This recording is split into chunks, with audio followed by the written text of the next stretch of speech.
Hello दोस्तों, welcome to main point study. I hope आप सारे के सारे ठीक हो। तो आज हम करने वाले हैं पार्ट 4 कक्षा 12वीं की इतिहास का, जिसका नाम है विचारक, विश्वास और इमारतें। और हम करने वाले हैं इसके मोस्ट इंपॉर्टेंट एमसीक्यू। मैं मोस्ट इंपॉर्टेंट एमसीक्यू क्या बोलूं, बेसिकली इस चैप्टर के अंदर से जो भी एमसीक्यू बन सकता था ना, वो सारे के सारे इस पीडीएफ के अंदर मैंने कर दिए आपके लिए। ठीक है, आपको पता है ना हमारा फंडा क्या है। हमारा फंडा सिंपल है, अपने को चाहिए 100 आउट ऑफ 100। पिछली बार भी बच्चों के आए थे और इस बार पिछली बार से ज्यादा बच्चों के मैं 100 आउट ऑफ 100 दिलवा के मानूंगा। ठीक है, क्वेश्चन ये है कि क्या आप उन बच्चों में से होंगे।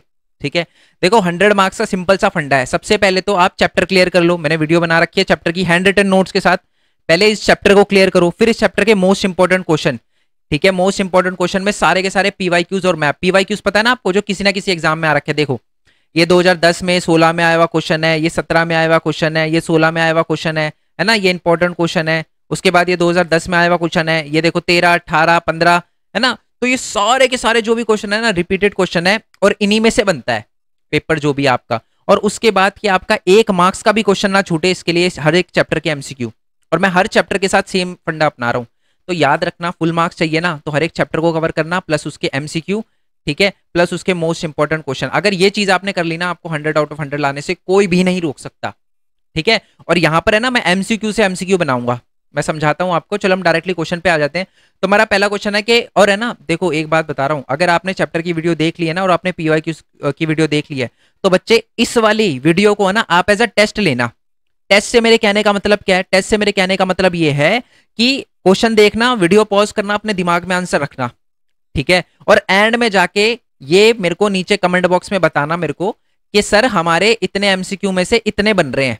मेरे को भी तो पता चले। और जिस बच्चे के फुल मतलब एमसीक्यू में फुल बनेंगे ना, उसके कमेंट को हार्ट भी मिलेगा, पिन भी होगा उसका कमेंट। ठीक है, और ऐसे लिखना मत, ईमानदारी रखना। चाहे बेशक आपका 1 मार्क्स भी कटे, तो ऐसा नहीं कि चलो फुल लिख देता हूं, नहीं। बिल्कुल आपको एग्जैक्ट जितने मार्क्स है उतने, तभी तो इंप्रूवमेंट आएगी, तभी तो मैं आपको कुछ एडवाइस दे पाऊंगा कि क्या करना चाहिए। मान लो किसी बच्चे के 20 आ रहे हैं, तो मैं उसको बोलूंगा कि हाँ बच्चे आप थोड़ा पॉइंटर्स को ध्यान रखना और ये एमसीक्यू है ना। तो बेसिकली ईमानदारी से जितने मार्क्स आए उतने लिखने हैं। तुम्हारे गौतम बुद्ध का जन्म क्या हुआ था? ठीक है, वीडियो पॉज कर लेना, खुद ही मैं आंसर बता देता हूँ। बेसिकली हमारे गौतम बुद्ध जी का जन्म जो है वो लुम्बिनी में हुआ था।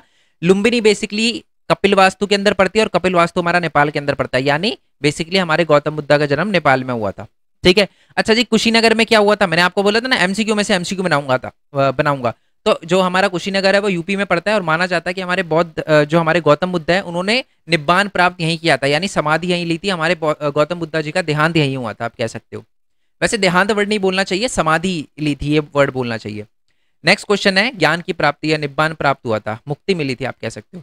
सारनाथ, सारनाथ भी हमारा यूपी के अंदर पड़ता है, और यहाँ पर हमारे गौतम बुद्ध जी ने सबसे पहले उपदेश दिया था, सारनाथ में। ठीक है, याद रखना ये भी यूपी के अंदर पड़ता है। और बोध गया में हमारे गौतम बुद्ध जी को ज्ञान की प्राप्ति हुई थी। ठीक है, चलो जी नेक्स्ट वाले क्वेश्चन पे आते हैं। बिहार में पड़ता है बोध गया। नेक्स्ट वाले क्वेश्चन पे आते हैं, गौतम बुद्ध ने पहला उपदेश कहाँ दिया था? अब तो आपको पता ही है, सारनाथ में दिया था। सारनाथ कहाँ पड़ता है? यूपी में। जब मैं आपने अगर मोस्ट इंपॉर्टेंट क्वेश्चन की वीडियो देखी होगी ना, तो उसमें मैंने मैप पे एंड में बताया भी था आपको। ठीक है, ये रहा जी हमारा बोध गया, बिहार के अंदर पड़ रहा है। एक और बात यार, देखो नीचे की तरफ मैंने कर भी रखा है। तो सबसे पहले तो आप है ना टेलीग्राम चैनल ज्वाइन कर लेना हमारा। बहुत सारे बच्चे यहाँ पर पहले से एडेड है। मैं आप यहाँ पर जो आपके एमसीक्यू वगैरह होते हैं, या मेरे को पूछना होता है ना कि पहले अभी किसकी वीडियो बनानी चाहिए। देखो 521 बच्चों ने वोट भी किया है ना कि सर पहले पोल साइंस की वीडियो बनाओ, तो अभी मैं पोल साइंस की वीडियो बनाऊंगा। ठीक है, तो ऐसे पोल वगैरह होते रहते हैं, एमसीक्यू वगैरह, और बहुत सारे चैप्टर की मैं पीडीएफ भी यहीं पर दे देता हूँ। और वीडियो वगैरह भी किसी से मिस ना हो जाए, तो वीडियो वगैरह भी मैं यहीं पर दे देता हूँ, तो इसे ज्वाइन कर लेना। कभी कभार क्या होता है कि पीडीएफ अपलोड करने में वेबसाइट में टाइम लग जाता है। ठीक है, तो बेसिकली यहीं पर आपको पीडीएफ मिल जाएगी। कहाँ पर? अपने टेलीग्राम चैनल पे। सीधा टेलीग्राम पे जाकर लिखना, टेलीग्राम एक ऐप है, डाउनलोड कर लेना, बहुत तगड़ी ऐप है। सारे के उसमें ना कितने भी बच्चे भी एडेड हो सकते हैं। तो यहाँ पर आप देख ही सकते हो कि 1667 यानी 1667 बच्चे पहले से एडेड हैं। और मेरे को पता है जब तक आप ये वीडियो देखोगे शायद 1700 हो गए हो। ठीक है, तो मेन पॉइंट स्टडी आर्ट्स लिखोगे, 12th आर्ट्स लिखोगे, बिल्कुल सेम लिखना, तो आप 12th के हमारे टेलीग्राम चैनल पे आ जाओगे। ज्वाइन कर लेना आप इसे। ठीक है, पीडीएफ वगैरह यहाँ पर सारी आपको मिल जाएगी।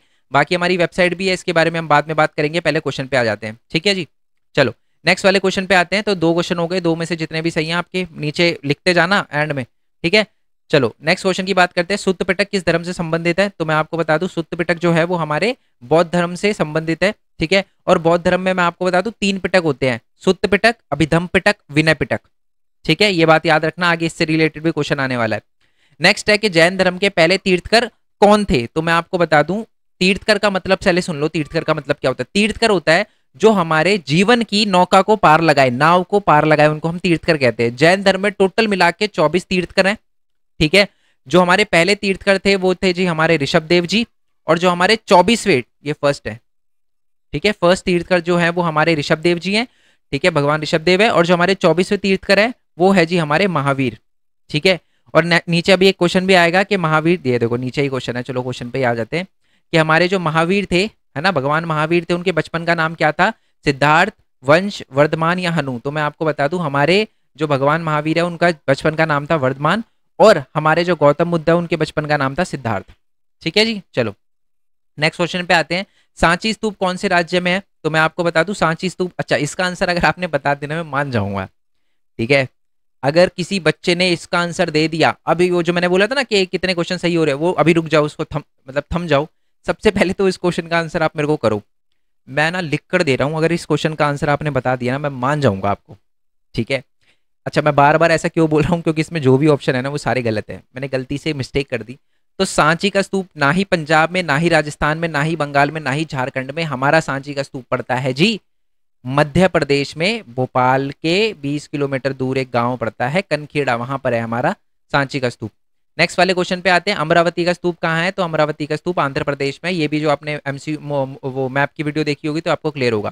त्रिपिटक किस धर्म से संबंधित है? अभी अभी हमने देखा था, त्रिपिटक जो है वो हमारे बौद्ध धर्म से संबंधित है। त्रिपिटक कौन कौन से? सुत्त पिटक, अभिधम पिटम पिटक और विनय पिटक, ठीक है। नेक्स्ट वाले क्वेश्चन पे आते हैं, क्वेश्चन नंबर 9 हो गया कि गौतम बुद्ध को निब्बान कहाँ प्राप्त हुआ? ये तो मैंने आपको बताया था, क्वेश्चन नंबर 9 का आंसर है ना, आप मेरे को नीचे कमेंट बॉक्स में बताना, ठीक है। और वैसे मैं इसका आंसर है ना पहले क्वेश्चन में ही दे चुका हूँ। फर्स्ट वाले क्वेश्चन में मैंने आपको बताया था कि हमारे गौतम बुद्धा को निब्बान यानी एक तरह से समाधि कहाँ पर ली थी हमारे गौतम बुद्धा ने, ठीक है जी। परिनिर्वाण, महापरिनिर्वाण कहाँ प्राप्त हुआ था? तो ये आपको, ये आपका क्वेश्चन है, आपके लिए क्वेश्चन है, नीचे कमेंट बॉक्स में बताना। ये भी तो पता चले कि बच्चा कितना अलर्ट है, ठीक है। सिर्फ ऐसे नहीं कि वीडियो देख रहा है, समझ भी आनी चाहिए और बच्चे के आंसर भी आने चाहिए। नेक्स्ट क्वेश्चन की बात करते हैं कि मध्य प्रदेश में भोपाल के पास प्रसिद्ध डैश का स्तूप है। किसका स्तूप है? सांची का। मैं आपको बता दूं, एक चीज और बता दूं मैं आपको, बेसिकली हमारे मध्य प्रदेश के अंदर दो हैं, भरूच का भी और सांची का। दोनों स्तूप हमारे कहाँ पर? मध्य प्रदेश में पड़ते हैं, बट भोपाल के पास जो है वो सांची का स्तूप है, भरूच जो है वो बिल्कुल कोने पे पड़ता है, ठीक है जी। अभी दिखाऊंगा मैं मैप वगैरह, वैसे तो मैंने वीडियो में कवर करवा रखा है मोस्ट इंपोर्टेंट क्वेश्चन की। नेक्स्ट वाले क्वेश्चन पे आते हैं कि ईसा धर्म, तो सॉरी ईसा की प्रथम सहस्त्राब्दी या शताब्दी में बौद्ध धर्म बट गए किन दो कैटेगरी में, किन दो ग्रुप में बट गए? अलवर और नयनार, हीनयान और वर्जयान, हीनयान महायान और वर्जयान, या हीनयान या महायान? तो इसका आंसर मैं आपको बता दूं डी है, हीनयान और महायान, ठीक है। नेक्स्ट वाले क्वेश्चन पे आते हैं कि त्रिपिटक शब्द का क्या अर्थ है? तो त्रिपिटक का अर्थ है जी 3 टोकरियां, ठीक है जी। चलो नेक्स्ट वाले क्वेश्चन की बात करते हैं। बौद्ध चरित्र के रचयिता कौन थे? गौतम बुद्ध, अश्वघोष, महावीर या पार्श्वनाथ? तो मैं आपको बता दूं कि हमारे बौद्ध चरित्र के रचयिता यानी जिन्होंने लिखी थी वो थे हमारे अश्वघोष, ठीक है। नेक्स्ट वाले क्वेश्चन पे आते हैं कि बुद्ध, देखो कभी कभार क्या होता है मैं हिंदी में टाइप करता हूँ ना बच्चे, तो ये थोड़ी मिस्टेक हो जाती है, तो उसको दिल पे नहीं लेना, ठीक है। क्लियर हो गई ये बात? अच्छा एक और बात, जैसे कि ये जो क्वेश्चन है आपको ये हमारी वेबसाइट पे भी मिल जाएंगे, सीधा गूगल पे जब आप जाकर लिखोगे ना मेन पॉइंट स्टडी, ठीक है, सीधा गूगल पे जाके मेन पॉइंट स्टडी लिखोगे तो आपके सामने वेबसाइट आ जाएगी, ठीक है। क्लिक करोगे वेबसाइट पे, नीचे की तरफ आओगे, देखो अभी तो मैंने नहीं डाले यहाँ पर आप 12th पे क्लिक करोगे ना तो अभी तो कुछ नहीं आएगा, ठीक है, बट यहाँ पर मैं अपलोड कर दूंगा जल्दी एमसीक्यू की डायरेक्ट जो है पीडीएफ यहाँ पर मिल जाएगी। और बाकी ये कॉन्ट्रीब्यूटर्स का बटन है, ठीक है। वैसे तो देखो मैं आपको बता दूं 12th के नोट जो है वो यहाँ पर कम अपलोडेड है, या अभी तो है ही नहीं, कर दूंगा बट देखो एक चीज मैं आपको बता देता हूँ बच्चे, शायद आप जब ये वीडियो देख रहे हो ना आपके लिए सब कुछ फ्री है वेबसाइट पे, आप देख रहे होगे। आप अगर क्लास 10 से मेरे साथ पढ़ रहे हो ना तो आपको पता होगा क्लास 10 का हर एक चैप्टर मैंने इसी वीडियो के इसी वेबसाइट के अंदर अपलोड कर रखा है। क्लास 10 का हर एक चैप्टर अपलोड कर रखा है, हर एक चैप्टर अपलोड कर रखा है, उसकी डायरेक्ट पीडीएफ दे रखी है और कोई पे नहीं है, ठीक है। बट दिक्कत ये है कि देखो इसकी सर्वर की कॉस्ट है ना धीरे धीरे बढ़ रही है और मेरे लिए मैनेज करना थोड़ा सा डिफिकल्ट हो रहा है, ठीक है। तो अब क्वेश्चन ये भी है सर फिर आप इस पे लगा दो 10-20 रुपए लगा दो नोट्स के लिए। बच्चे मैं ऐसा नहीं कर सकता। मैं क्यों नहीं कर सकता? क्योंकि मेरे को पता है कि शायद कोई ना कोई ऐसा बच्चा भी होगा जिसके लिए शायद 10 रुपए भी बहुत बड़ी बात होगी, ठीक है। और मैं नहीं चाहता कि उसको कोई प्रॉब्लम आई, उसको ऐसे लगे कि सर थोड़ा सा पार्शियलिटी कर रहे हो, आप उन्हीं को नोट्स दे रहे हो जिनको मतलब जो पे कर सकते हैं। मैं ऐसा बिल्कुल नहीं करने वाला, ठीक है। तो ये नोट सबके लिए फ्री है, ठीक है। बट आप अगर फाइनेंशियली थोड़ा स्टेबल हो तो आप सपोर्ट कर सकते हो। और देखो, सपोर्ट का मतलब ये नहीं होता कि आप मेरे को हजारों रुपए भेजो, नहीं।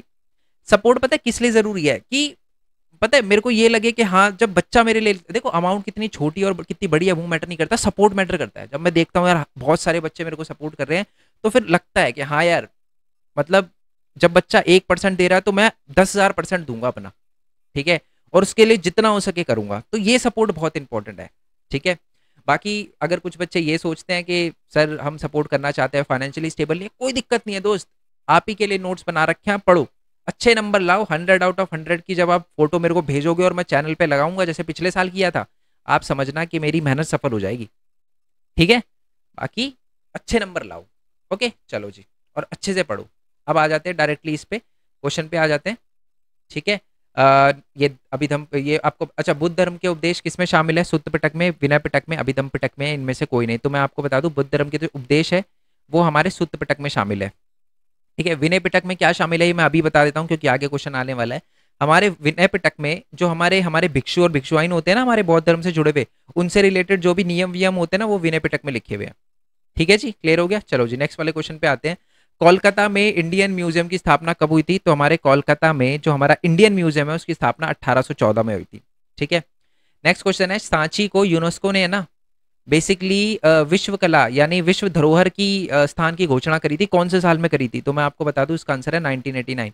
1989 में सांची को हमारा यूनेस्को ने विश्व धरोहर का एक वो दे दिया था, अवार्ड दिया था, या विश्व धरोहर का एक कह सकते हो मान दिया था, ठीक है। नेक्स्ट वाले क्वेश्चन पे आते हैं, उचित कर्म चुनिए। सबसे पहले तो इसको मत देखो, ये मैंने गलत लिखा हुआ है, उल्टा सीधा लिखा हुआ है जानबूझ के। तो अगर किसी बच्चे ने एक चैप्टर पढ़ा होगा ना, तो वो बहुत अच्छे से इसका आंसर कर पाएगा, ठीक है। और जिसने नहीं करा हुआ वो समझ लो, क्योंकि यही बेसिकली यही एक ऐसा क्वेश्चन है जिसमें डेट है, ठीक है। अगर आपने एमसीक्यू की वीडियो भी देख ली ना, तो सारी डेट क्लियर हो जाएगी। चलो देखो, सबसे पहले तो मैं आपको बता दूं कि राष्ट्रीय संग्रहालय नई दिल्ली की नींव जो है ना, वो कौन से साल में रखी गई थी? वो रखी गई थी जी अपने 1955 में। कब रखी गई थी? 1955 में रखी गई थी, ठीक है। इंडियन म्यूजियम कोलकाता की स्थापना 1814 में, अभी अभी थोड़ी देर पहले ऊपर हमने देखा ही था। नेक्स्ट है, कनिंगम में ने भिल्सा भिल्सा टॉप्स किताब कब लिखी थी? ये लिखी थी उन्होंने 1854 में। और गवर्नर म्यूजियम मद्रास की स्थापना हुई थी 1851 में, ठीक है जी। तो इसका मतलब सबसे पुराना कौन सा है? मतलब उचित कर्म अनुसार लगाना, जो सबसे पहले हुआ, फिर बाद में, फिर बाद में, फिर बाद में। तो सबसे पहला हुआ हमारा ये, जैसे कि आप देख सकते हो 1814 में हुआ, ठीक है, यानी जो इंडियन म्यूजियम कोलकाता की स्थापना हुई थी। उसके बाद हुआ था हमारा, जैसे आप देख सकते हो 1851, क्या हुआ था इसमें? जो हमारा गवर्नमेंट म्यूजियम है मद्रास की, उसकी स्थापना हुई थी। यानी एक, यानी पहले 2 आएगा, फिर 4 आएगा, ठीक है। उसके बाद जो है वो आपको दिख ही रहा है कि हमारा 1851 है ना, 1851 है, यानी अच्छा कर दिया गया, 51 के बाद 54 है, सॉरी 3 आएगा फिर, यानी हमारे कनिंगम ने किताब लिखी थी। और उसके बाद हमारा राष्ट्रीय जो संग्रहालय है दिल्ली में, उसकी नींव पड़ी थी, यानी 2431। तो इसका आंसर देखते हैं, 2431, 2431, ये पहले पे लिखा हुआ है 2431, ठीक है। इसका आंसर है ए फर्स्ट, मतलब। नेक्स्ट वाले क्वेश्चन पे आते हैं, इसको भी कर्म अनुसार लगाना है, ठीक है। कर्म अनुसार क्या है? सबसे पुराना मंदिर, बौद्ध धर्म एवं जैन धर्म का आगमन, प्रारंभिक वैदिक परंपरा है, और आरंभिक स्तूप। तो इसमें से सबसे पहला क्या है? सबसे पहले तो वैदिक परंपरा आई थी, तो 3। उसके बाद बौद्ध धर्म का आगमन हुआ था, बौद्ध और जैन धर्म का आगमन हुआ था, यानी 2। उसके बाद हमारे पुराने पुराने मंदिर थे, उसके बाद फिर हमारे स्तूप बनना शुरू हुए थे, तो 3214 कहाँ है? ये राजी पहले पे है, ये भी 32, एक सेकेंड, पहले मंदिर, बेसिकली सबसे पुराने मंदिर, आरंभिक स्तूप, ठीक है। तो पहले स्तूप आए थे, आरंभिक स्तूप, समझाता हूं मैं, ओके। तो 3241 होना चाहिए इसका answer. Let me just clear why 4 क्यों? क्योंकि पहले याद है जब हमने ये स्तूप वाला चैप्टर पढ़ा था अपना, तो मैंने देखा, बताया था कि पहले है ना स्तूप वगैरह होते थे ना, वो बेसिकली बौद्ध धर्म से पहले भी हुआ करते थे। तो पहले आरंभिक स्तूप होते थे, फिर सबसे पुराने वराने मंदिर जो है वो अपने आए, ठीक है। तो 3241, ओके। बाकी मैं क्लियर कर दूंगा, आंसर यही होगा। अगर अगर अगर आंसर में थोड़े चेंज हुआ तो मैं नीचे कमेंट बॉक्स में बता दूंगा आपको, ठीक है। बाकी यही आंसर है, ओके। क्योंकि यार आरंभिक, जैसे मैं आपको पता ही है, जो पुराने स्तूप होते थे वो तो बौद्ध धर्म से पहले भी हुआ करते थे। ठीक है, चलो नेक्स्ट वाले क्वेश्चन पे आते हैं। वही मिलान वगैरह करना है, यही ऐसे ही देख के मिलान कर देते हैं पहले अपन। तो चिंतन परंपराएं, देखो मैच दी फॉलोइंग में सबसे बढ़िया चीज ये होती है कि चांस, मतलब आप बहुत बढ़िया तरीके से तुक्का भेड़ सकते हो। जैसे मान लो मेरे को नहीं पता, बट इतना पता है कि जो अपने स्तूप है ना उसमें हर्मिका होती है ऊपर की तरफ। ठीक है, अपने को पता है जैन धर्म में तीर्थकर होते हैं, अभी ऊपर पड़ा, अपने दो तो तुक्के भिड़ गए। चिंतन परंपराएं कितनी होंगी, कितनी चिंतन परंपराएं होंगी? 64। और वैदिक देवता ये हो गए अग्नि और सोम। अब आप बोलोगे सर आपको आता था पहले से। हाँ यार ठीक है आता था, बट आप भी ऐसे तुक्का भेड़ सकते हो अगर आपने थोड़ा बहुत चैप्टर पढ़ा हुआ हो तो। ठीक है, तो उसका क्या आंसर होगा? ए का हो गया फोर्थ, बी का हो गया वन। देख लेते हैं, ए का फोर्थ, बी का वन, ये तो पहले में लिखा हुआ है। ठीक है, सी का फिर भी देख लेते हैं, सी का सेकंड है, सी का सेकंड है। ठीक है जी, सी का, हाँ सी का सेकंड है। ठीक है ठीक है ठीक है ठीक है ठीक है। चलो नेक्स्ट वाले क्वेश्चन पे आते हैं, इसमें भी अपने को मैच करना है। ठीक है, मेरे से ना थोड़ा सा हिल गया है, आई डोंट नो कि आपको, आई होप सही दिख रहा हो आपको। चलो, जैन धर्म से जुड़े हुए अपने महावीर जी हैं, बौद्ध धर्म से जुड़े हुए अपने महात्मा बुद्ध है, प्रथम तीर्थकर अपने पता है ऋषभ देव जी हैं, और जो विनय पिटक है वो बौद्ध धर्म से जुड़ा हुआ है, विनय पिटक है। ठीक है, विनय पिटक कर लो इसे, विनय पिटक बौद्ध धर्म से रिलेटेड है। तो ए का फोर्थ, बी का फर्स्ट, ए का फोर्थ, बी का वन, ये है ना, क्योंकि इसमें लिखा है, वो तो उसमें बी का सेकंड लिखा हुआ है, तो इसका आंसर है डी। नेक्स्ट वाले क्वेश्चन पे आते हैं। ये पिक्चर किसको डिनोट करती है? अब जो है ना आगे पिक्चर वाले क्वेश्चन आने वाले हैं, तो अपना दिमाग एकदम अच्छे से खोल के रखना। तो ये जो पिक्चर आपको पता ही है, धम्म चक्र परिवर्तन को दिखाती है। ठीक है, ये देखो बीच में वो है ना चक्र वगैरह बना रखा है, तो ये धम्म चक्र परिवर्तन। नीचे है बौद्ध धर्म से जो शिक्षाएं हैं बौद्ध धर्म की, वो किस में लिखी हुई है? रामायण में, त्रिपिटक में, गीता में, या मनुस्मृति में? तो आपको पता है त्रिपिटक में, और उसमें भी सुत्त पिटक में बेसिकली ज्यादा डिस्क्रिप्शन दे रखा है उसका। नेक्स्ट है कि बौद्ध भिक्षु और भिक्षुआइन से संबंधित जो नियम है वो किस में लिखे हुए हैं? आपको पता ही है, बता ही दिया था, विनय पिटक में लिखे हुए हैं। अभिकथन और तर्क बताने, बेसिकली पैराग्राफ का क्वेश्चन था। ठीक है, ये सपोर्टिंग मटेरियल क्या का है, तो ध्यान से सुनना ये कि यदि कोई भिक्षु आवश्यकता से अधिक भोजन भिक्षा में प्राप्त करता है तो उसे अपना अपराध स्वीकार करना होता है या उसे अन्य भिक्षुओं को बांटना होता है। क्या ये बात सही है? या बात एकदम सही है? ठीक है, ऐसा क्यों करना पड़ता है उसे? क्योंकि यही सम्यक आचरण है, यही माना जाता है कि सबसे बढ़िया तरीका यही है। तो क्या दोनों सही है? बिल्कुल दोनों सही है। क्या दोनों को आपस में लेना देना है? बिल्कुल लेना देना है। तो इसका आंसर हो गया डी, दोनों सही है और दोनों का आपस में लेना देना है। ठीक है जी, क्लियर हो गया, कोई दिक्कत इसमें? अब आते हैं जी नेक्स्ट क्वेश्चन पे कि बौद्ध धर्म में चिंतन नई, मतलब नई चिंतन परंपरा कौन सी थी? तो पता है आपको, महायान थी। पुरानी पूछी जाती तो वो हीनयान होती। ठीक है, बट नई पूछी है तो महायान है वो। बौद्ध धर्म में जीवन का परम लक्ष्य क्या माना जाता है? निर्वाण प्राप्त करना। ठीक है, चलो नेक्स्ट, मतलब मुक्ति प्राप्त करना। नेक्स्ट क्वेश्चन पे आता है कि बुद्ध शिक्षाओं के अनुसार एक व्यक्ति निर्वाण प्राप्त कैसे कर सकता है? व्यक्तिगत प्रयासों से। ठीक है, खुद ही वो अपना निर्वाण का रास्ता प्राप्त कर सकता है। नेक्स्ट है कि बुद्ध धर्म की पुरानी परंपराओं को अपनाने वाले को लोग क्या कहता है? हीनयान। अभी अभी थोड़ी देर पहले मैंने आपको बताया था। नेक्स्ट वाले क्वेश्चन पे आते हैं, ये भी वही है। बुद्ध ने व्यक्तिगत प्रयास से प्रबोधन और निब्बान प्राप्त किया। क्या ये बात सही है? बिल्कुल, व्यक्तिगत प्रयास से किया था उन्होंने, और वो भी एक मध्यम मार्ग अपनाकर। ठीक है, वही देखो, बौद्ध जो बौद्धिसत्व होते हैं अपने पुण्यों का प्रयोग दूसरे की सहायता करने के लिए करते हैं। क्या ये बात सही है? ये बात भी सही है। बट अब क्वेश्चन ये है कि दोनों का आपस में क्या कोई लेना देना है? ठीक है, आप अगर ध्यान से देखोगे ना, इसमें बौद्ध भगवान के बारे में, इसमें बौद्धिसत्व तो बाद में शुरू हुए थे। तो बेसिकली दोनों सही तो हैं, बट दोनों का आपस में लेना देना नहीं है, क्योंकि बेसिकली अगर आप ये देखोगे ना कहीं हमारे महायान से रिलेटेड है। ठीक है, ये नहीं, ये इसमें क्या, महायान में क्या माना जाता है कि बौद्ध धर्म भगवान है और हमें बिल्कुल उन्हीं के मार्ग पे चलना चाहिए, बट हमें अच्छे कर्म करने चाहिए और हमें दूसरे की भी सहायता करनी चाहिए निर्वाण प्राप्त करने के लिए। बट हमारे गौतम बुद्ध तो ऐसा नहीं बोलते थे, वो बोलते थे व्यक्तिगत प्रयास से ही आप निर्वाण प्राप्त कर सकते हो। तो दोनों सही तो हैं, पर दोनों का आपस में कोई लेना देना नहीं है, यानी आप बोले तो इसका आंसर होगा सी। ठीक है, नेक्स्ट क्वेश्चन पे आते हैं कि गौतम बुद्ध जो थे वो किस कुल से संबंधित थे? शाक्य, पता ही है आपको। उनके पिताजी भी जो थे शुद्धोधन, वो भी हमारे शाक्य वंश के ही सरदार थे। निम्न में से प्राचीनतम वेद कौन सा है? तो वो है जी अपना ऋग्वेद, सबसे पुराना वेद है, बहुत पुराना माना जाता है। ये पिक्चर मैंने बोला ना, पिक्चर वाले क्वेश्चन, तो ये पिक्चर किसकी दर्शाई गई है? तो ये गजलक्ष्मी की पिक्चर है, और कभी कभार इनको हमारी प्रजापति गौतमी, जो हमारी गौतम बुद्धा जी की माता जी थी, उनको भी बताया जाता है। ये चलो, ये पिक्चर जो है, ये पिक्चर किसकी है, कौन सा मंदिर है?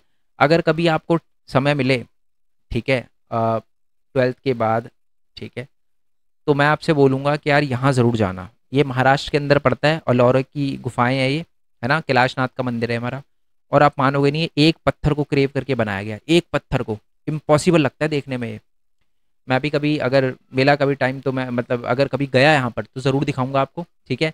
और आपको पता ही है मेरा ब्लॉगिंग चैनल भी है, ठीक है, वहाँ पर मैं इसकी वीडियो ज़रूर डालूंगा, ठीक है। अच्छा, एक और बात यार, हमारा जो मेन पॉइंट स्टडी वाला चैनल है ना, बच्चों ने बहुत सपोर्ट करा है, बहुत सपोर्ट करा है। जब पुराने बच्चे थे, देखो एक टाइम पे मैं 0 पे था, आज 232 के पे हूँ। और मेरे को पूरा भरोसा है, जितना पुराने बच्चों ने सपोर्ट किया ना, आज के बच्चे उससे ज़्यादा सपोर्ट करेंगे। तो आप इस चैनल को सब्सक्राइब जरूर करना। और बाकी और भी हमारे डिफरेंट डिफरेंट चैनल है, भरत कुमार खोरवाल ब्लॉगिंग चैनल है, ठीक है। तो हम मजे लेते रहते हैं यहाँ पर, दोस्त वगैरह भी जाते रहते हैं कहीं पर तो वीडियो बनाते रहते हैं, तो चैनल को सब्सक्राइब कर लेना, ठीक है। बाकी जो है वो हमारा सबसे इंपॉर्टेंट है मेन पॉइंट टेक। जैसे अभी अभी थोड़ी देर पहले मैंने बात करी थी, बहुत सारे ऐसे बच्चे हैं जिनको पैसों से रिलेटेड प्रॉब्लम आती है, पेरेंट्स से पैसे मांगना अच्छा नहीं लगता, तो आप इस चैनल को ज्वाइन करो। बेसिकली मैं इस पर यही बताता हूँ कि एक स्टूडेंट अर्न कैसे कर सकता है, पैसे कैसे कमा सकता है। दूसरे के वीडियो कॉपी करके, एनिमेशन वीडियो बना के, मतलब यूट्यूब पे वीडियो अपलोड करके मेरी कितनी अर्निंग है, इस वाले चैनल की, मेन पॉइंट टेक की, सबकी अर्निंग, आप अमेजोन से कैसे अर्न कर सकते हो, है ना।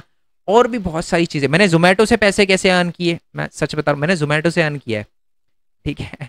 अब इसमें ना एक बहुत अच्छा कॉन्सेप्ट है जो आप तभी सीखोगे जब ये वीडियो देखोगे। वेबसाइट, जो ये मेन पॉइंट स्टडी की जो वेबसाइट है ना, मैंने खुद बनाई है, मैं बता दूं आपको, ठीक है। अगर आपको लग रहा हो किसी से पूछ के, नहीं, खुद बनाई है वेबसाइट, और कैसे बनाई है मैंने बता रखा है, तो इसको भी आप देख लेना, ठीक है।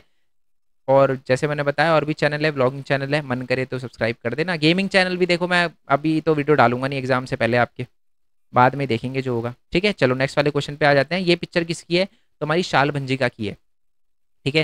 ये हमारे सांची के है ना, तोरण द्वार पे ये जो पिक्चर है वो मूर्ति बनाई गई है। और है ना, जो हमारे पुरातत्व थे ना, हिस्टोरियन, ये देख के कंफ्यूज हो गए कि जी गौतम बुद्धा तो बोलते थे कि मतलब आचरण अच्छा रखो, ये तो एक फीमेल की पिक्चर कैसे आ गई?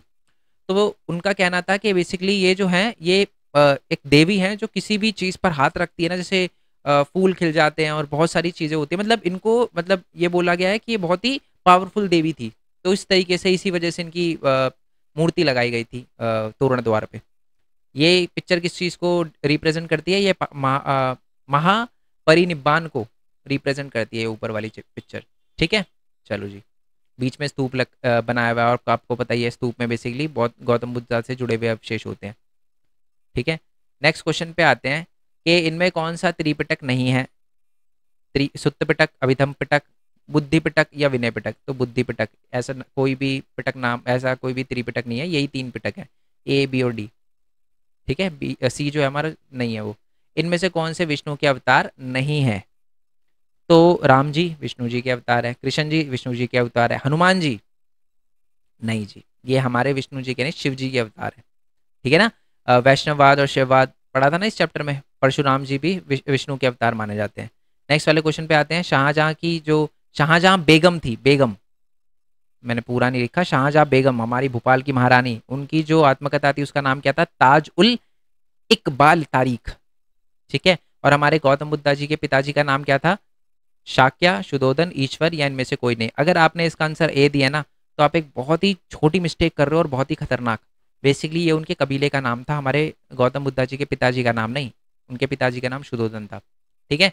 आई होप ये सारे के सारे क्वेश्चन आपको क्लियर हो गए हो, ठीक है। याद रखना, अगर आपने चैप्टर की वीडियो नहीं देखी तो पहले चैप्टर की वीडियो देखना, फिर उसके एमसीक्यू, फिर उसके मोस्ट इंपॉर्टेंट क्वेश्चन। अगर ये 3 चीज़ें आपने कवर कर ली, 100 आउट ऑफ 100 की गारंटी है, ठीक है जी।